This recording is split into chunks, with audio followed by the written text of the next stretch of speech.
8-1 की कहानी भारत और पाकिस्तान वर्ल्ड कप में। और मतलब अगर आज की बात कोई ये कह देना कि भारत और पाकिस्तान का मुकाबला है, मैं बहुत एक्साइटेड हूं और ये राइवलरी है।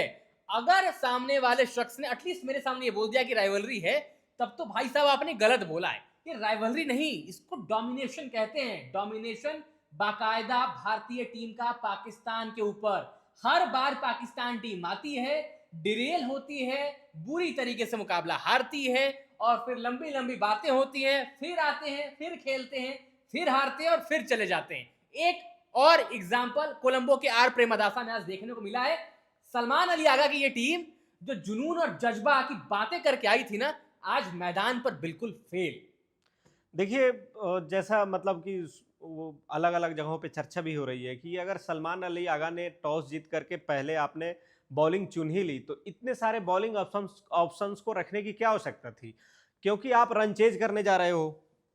रन चेज में आपको बैटर्स चाहिए ही चाहिए। आप वही बिट्स एंड पीसेस वाले क्रिकेटर्स को आप देखिए उनकी टीम में कितने हैं, आपको लगभग 4-5 क्रिकेटर्स वैसे दिखेंगे। तो आप इस रणनीति से तो आगे बहुत मुश्किल से जा पाओगे। सुपर 8 आपके लिए आसान है, लेकिन उसके आगे जाना आपके लिए बहुत कठिन होने वाला है। बिल्कुल, सुपर 8 के आगे जाना आपके लिए बहुत कठिन होने वाला। अगला मुकाबला आप नामीबिया से खेलेंगे, उसी दिन खेलेंगे जिस दिन भारत को नीदरलैंड से खेलना है। अगर मैं प्री पोस्ट मैच शो में सुन रहा था, मिसबाहुल हक बड़े निराश थे जो ब्रॉडकास्ट के साथ थे, और उन्होंने ये भी कहा कि अगर आपको नामीबिया के खिलाफ वाले मुकाबले में भी ये सोचना है ना कि मुकाबला हमें जीतना है, तो बेहतर है कि फिर क्रिकेट को टाटा बाय बाय बोल दीजिए। और पाकिस्तान की टीम लगभग उसी टेम्पलेट पर है। आपने नीदरलैंड वाला मुकाबला लगभग फंसा दिया था, यूएसए वाला आप चलो जीत गए क्योंकि नीदरलैंड के पास एक्सपोजर ज्यादा है, इसलिए उन्होंने फंसाया। सुपर 8 में आप अगर ये टीम लेकर जाएंगे और ये स्ट्रेटेजी लेकर जाएंगे, आई थिंक बड़ा ब्लंडर यहां पर पाकिस्तान की टीम करने वाली है। एक ब्लंडर यहां पर, जिसे कुणाल ने भी बताया कि अगर आपने टॉस जीतकर पहले गेंदबाजी ही चुननी थी, अगर आपको रन चेज के लिए जाना था, तो पहले एक बार टीम से बात तो कर लेते। आपने टेबल पर सिलेक्शन मीटिंग में बैठे तो होंगे, पता तो होगा कि मेरे पास कौन सा बल्लेबाज है जो इतना बड़ा रन चेज कंप्लीट कर सकता है। बाबर आजम कंप्लीट करेंगे रन चेज, फखर जमा और ख्वाजा नफे को बाहर बैठा के आप रन चेज कंप्लीट करेंगे। लिटरली ये पाकिस्तान की रणनीति है। देखिए मुझे लगता है कि जैसे साहिबजादा फरहान ने कहा था कि हम एशिया कप में जिस माइंडसेट के साथ गए थे दिखा माइंडसेट। वो उसी माइंडसेट से आए थे। उनको मैच नहीं जीतना था, बस वो मैच खेलने आए थे और जीतने के लिए तो भारतीय टीम आई थी। जिस तरह से भारतीय टीम खेली, बैटिंग में थोड़े मतलब अप्स डाउन्स थोड़े से हुए बीच में, मिडिल ओवर्स में, आखिरी में भी उतना अच्छा नहीं गया। फिर भी इस पिच पे 175 रन जब लग गए थे तो मतलब 95% ये हो गया था कि अब भारतीय टीम मैच जीत गई है। बस ये देखना बाकी था कि कितने रन से जीत रही है, बस यही था। भारत और पाकिस्तान के बीच डिफरेंस कितना रह जाएगा, वो रह गया 61 रनों का। मतलब एक ह्यूमिलिएटिंग हार। और आपको हार किसके सामने मिली है? मोहसिन नकवी के सामने मिली है। वो स्टैंड्स में बैठे थे और मुझे लगता नहीं कि वो पूरा मैच कंप्लीट करके भी बाहर गए होंगे, पहले ही निकल गए होंगे। वो तो खैर आईसीसी ने बुला लिया था, हर रिप्रेजेंटेटिव को उनको आना था। अदरवाइज उनको भी रिजल्ट पता था कि जो टीम आप भेज रहे हैं, बड़ी बड़ी बातें करके आप भेज रहे हैं, रिजल्ट क्या होना है सबको पता है। और मैं बड़ा हैरान हूं, सलमान अली आगा कप्तान है टीम के, इतनी रिस्पॉन्सिबल बल्लेबाजी हो कैसे सकती है? आपके 2 विकेट डाउन है, साइम आयूब का विकेट गिर चुका है, साजिदा फरहान 4 गेंदों पर 0 पर जा चुके हैं, डॉक्यूमेंट्री बनाने की तैयारी कर रहे होंगे डगआउट में बैठकर, और आप आते हैं और आपका पैर कहीं और, बल्ला कहीं और आप बुमराह जैसे गेंदबाज को आप नो लुक शॉट या हल्का सा पिकअप शॉट खेलना चाहते हैं। देखिए जैसा भज्जी ने कमेंट्री के दौरान, हरभजन सिंह ने कहा भी कि ये है असली स्लॉगर वाला प्लेइंग स्टाइल। आप बुमराह के सामने इस तरह का शॉट खेलने जाओगे तो आप बचोगे नहीं। और आप इसके अलावा सईम अयूब, वो एक फुल बॉल थी, वो फंस गए। लेकिन बाबर आजम कभी छक्का लगा सकते हैं। इस आर प्रेमदासा जैसे बड़े बड़े ग्राउंड पे वो छक्का मारने जा रहे हैं। बाबर आजम का वो गेम है ही नहीं। बाबर यहाँ पे कायदे से वो गेम चला सकते थे कि आप गैप में खेल करके 2 रन भागिए, 3 रन भागिए, चौके लगाइए। आप छक्का लगाने के लिए जा रहे हो। आप पब्लिक परसेप्शन पे खेल रहे हो कि पब्लिक कहती है आप छक्का नहीं लगा सकते, आप पब्लिक को जवाब देने जा रहे हो। भाई आप अपने टीम के लिए खेलो, आप जीत के लिए खेलो।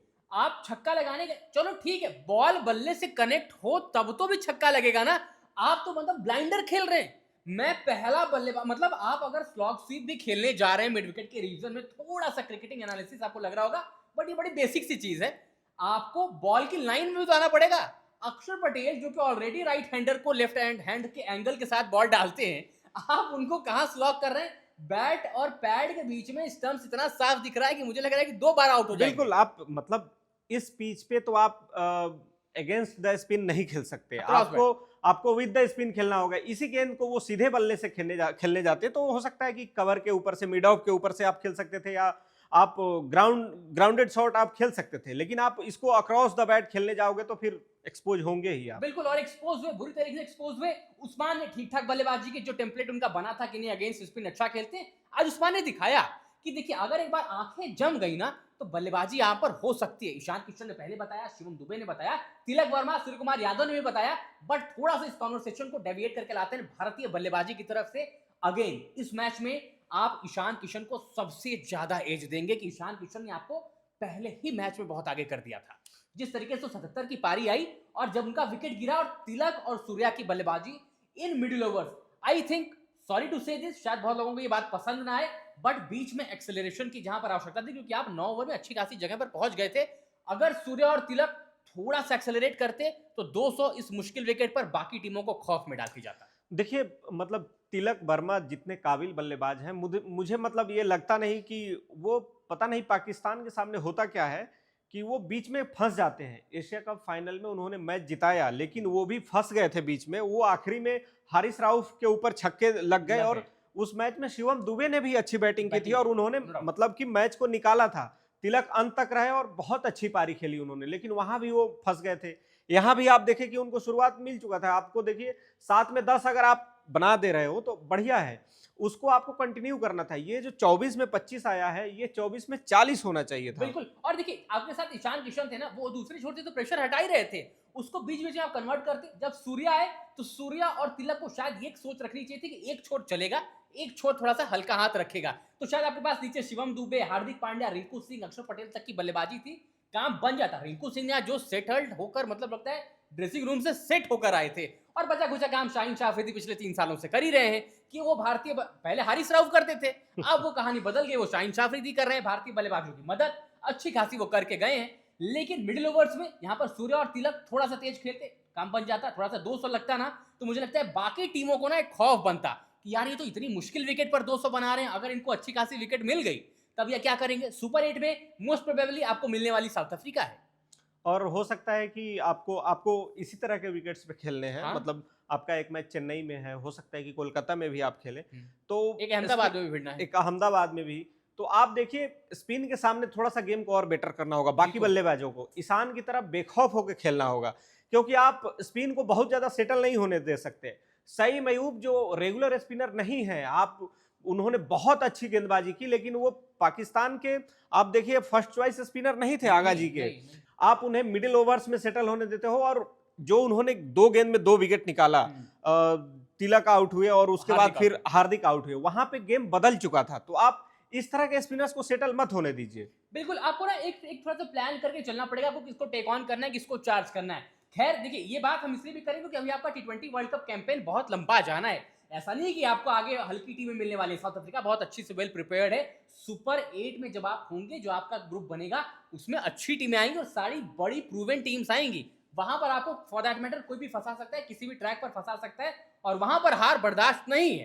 तो आपको उस हिसाब से भी अपनी तैयारियों को लेकर चलना पड़ेगा।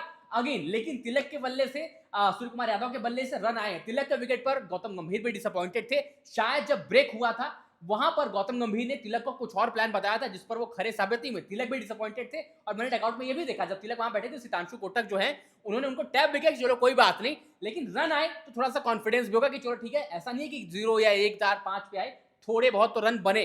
हार्दिक पांड्या, इनको आप गेम से बाहर नहीं रख सकते कभी भी।